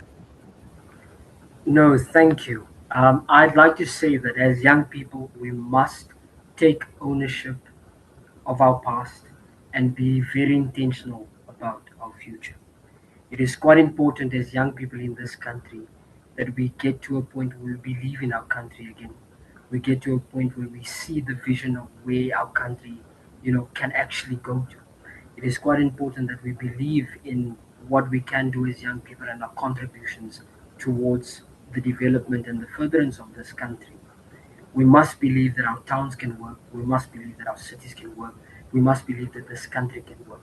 Once we've gotten to that narrative that we can, there's no way in hell that we can find ourselves, underrepresented and underexpressed as young people in this country. This country belongs to us, and the future of this country depends on what we do now as young people going forward. Thank you so much. Thank you, Mr. Andrews, for your contributions in this discussions. They've been really helpful. I'm not sure if Nyakado is back with us, or is there I'm the still EFF? here, Lozi. Yes, yeah, Tanega. Okay, well, Tanega, what is the EFF's parting shot to young people as we approach Youth Month, especially concerning human rights, social cohesion, and the future of democracy in South Africa? No, thank you so much, Lozi. I think as the economic freedom fighters, we strongly believe that human rights without economic freedom is meaningless, firstly, because a hungry person cannot fully enjoy democracy. An unemployed graduate cannot fully experience dignity. And a landlessness community cannot speak of true freedom. So the struggle for human rights in South Africa did not just end in 1994. It continues in today, in the fight against poverty, the fight against inequality, unemployment, and economic exclusion. So we therefore call upon our young people to defend democracy by demanding economic justice, accountable leadership, and equal opportunities for all. Because true social cohesion can not only exist when the wealth of this hardly benefits the minority and not the majority, which is the privileged. So the EFF remains committed to fighting for the lands, jobs as usual. Yeah, thank you. Thank you, Tandeka, and please pass on now. Thank yous to Nyakalo for contributing to this discussion. The EFF's perspective has been greatly appreciated by us. I would like now to cease my duties for this meeting and now hand over to Amatle Kimbili for the closing remarks for this important dialogue. Over to you, Amatle. Oh, thank you very much, Lwazi, and thank you once again to all our speakers and participants for contributing to what has been a rich, important, and thought-provoking discussion. We are particularly grateful to our speakers for sharing their perspectives, experiences, and reflections on the role of young people in shaping democracy, governance, and human rights discourse within South Africa and the broader Southern African region. Today's conversation has highlighted both the complexity and urgency of the issues under discussion. Questions relating to democratic participation, migration, foreign policy, social cohesion, inequality, and political accountability remain deeply contested across our societies. At times, these discussions may involve offering different perspectives, robust disagreements, and uncomfortable tensions. However, SALO firmly believes that it is precisely through open engagement and dialogue across political and ideological differences that more constructive, democratic, and inclusive approaches can emerge. As an organization, SALO remains committed to the values of human rights, democratic participation, constitutionalism, social justice, and inclusive dialogue. We believe that engagements of this nature are important, not because everyone in the room necessarily agrees, but because they create opportunities to critically engage one another, challenge assumptions, and deepen collective understanding on issues that affect our societies and the region as a whole. Importantly, today's discussion has also reaffirmed the critical role that young people continue to play in shaping public discourse and political futures across Southern Africa. At a time when democratic spaces are increasingly strained and polarization continues to deepen globally and regionally, creating platforms for principled engagement amongst youth from different political and civic backgrounds becomes even more necessary. We hope that today's dialogue contributes even in a small way towards building greater understanding, cooperation, and sustained engagement on these issues moving forward. And before we close, I would also like to extend our sincere appreciation to the Olive Palm International Center for supporting today's dialogue and for its continued partnership with SALO's work. Finally, and thank you once again to everyone who joined us today, both our speakers and all participants who contributed to their engagement questions throughout the session. We wish you all a good afternoon and look forward to continuing these important conversations and future engagements. Thank you.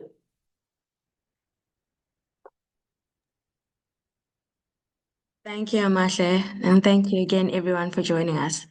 We will end the meeting shortly. Thank you for having us.